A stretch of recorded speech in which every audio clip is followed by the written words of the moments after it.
Hi guys! Isa ba kayo sa mga tao na nag-aalala o nangangamba sa sitwasyon o status ng relasyon nyo sa kasalukuyan? Yung feeling na nanganganib na masira o hindi natatagal pa ang relasyon nyo ng partner mo?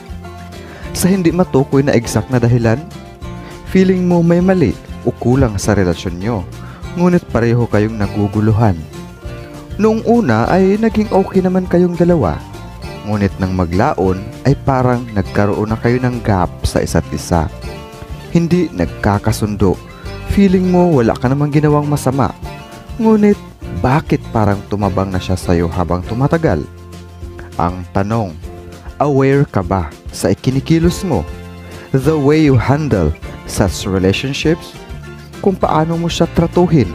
Kung paano ka magmahal o magpahalaga sa kanya? Sa tingin mo ba sapat na ang pagiging mabait, pagiging masipag, at presence mo sa araw-araw? Well, lahat tayo hindi perfect. Maybe, may mga bagay na akala natin ay okay na. Feeling natin sapat na ang pinakita nating pagmamahal.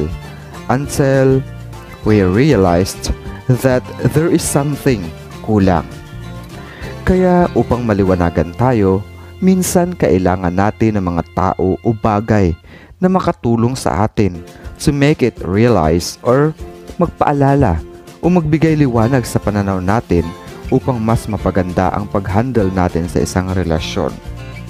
Sa video na ito, tulungan tayong maliwanagan or magsilbi itong paalala sa atin kung paano mas mag-improve pa ang ating pakikipagrelasyon. Kaya samahan niyo ako hanggang dulo.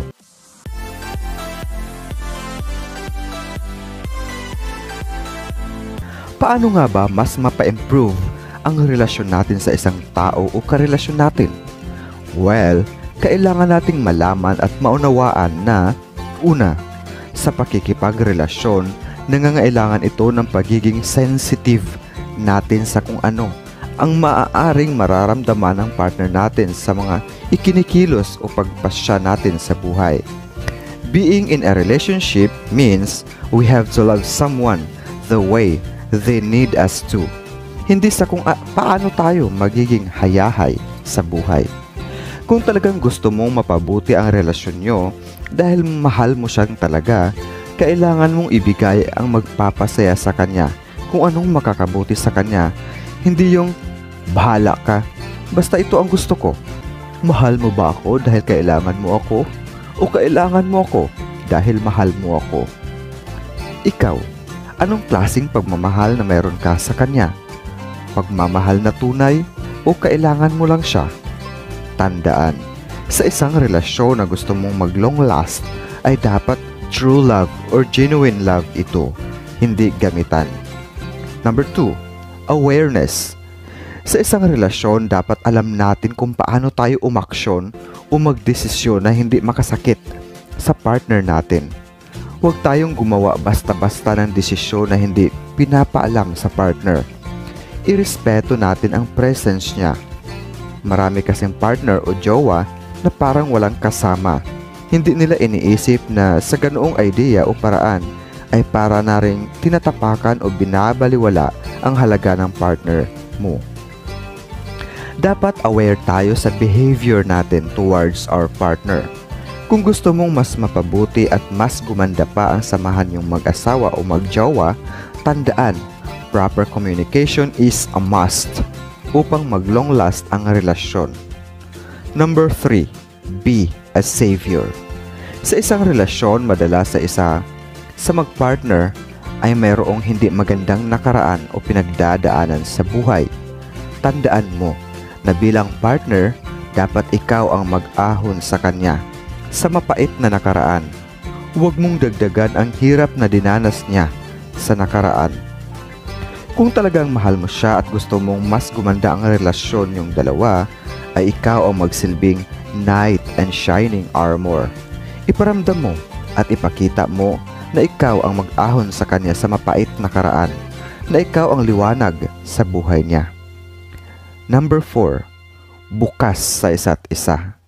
Sa isang relasyon, napakahalaga ang pagiging open sa isa't isa.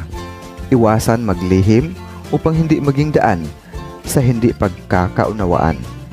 Mag-usap ng maayos at mahinahon tungkol sa mga bagay-bagay na kailangan pag-usapan. Tandaan, ang pagtago ng sikreto o paglihim sa partner mo ay para mo na rin siyang niloko o pinagtaksilan.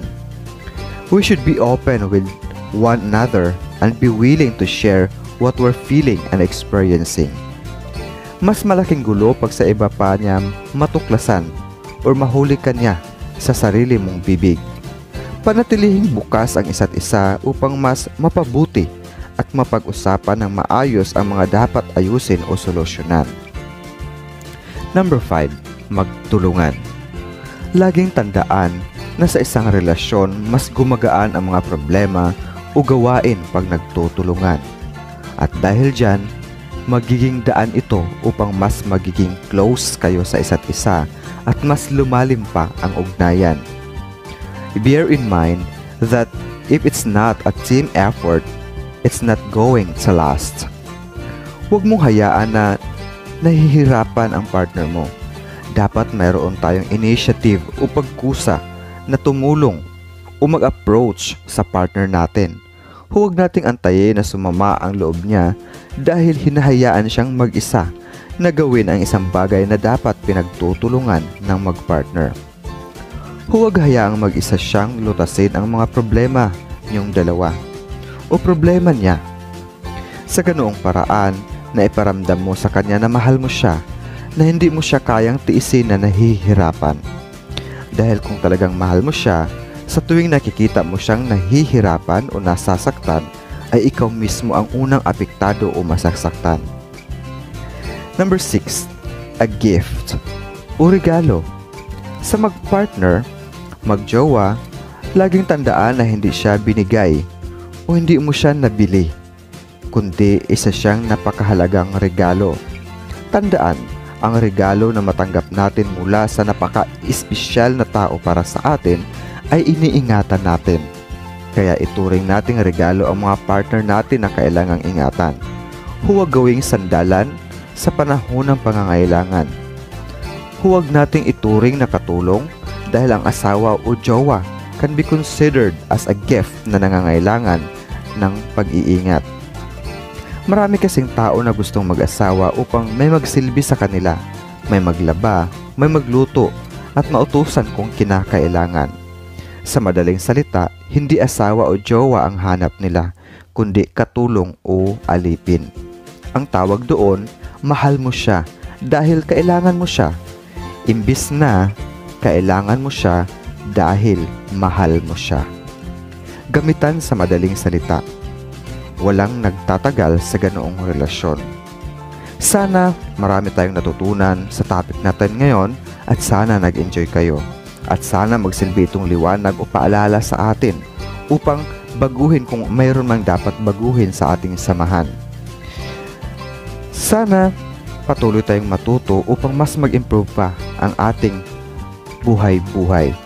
Thank you and until next video.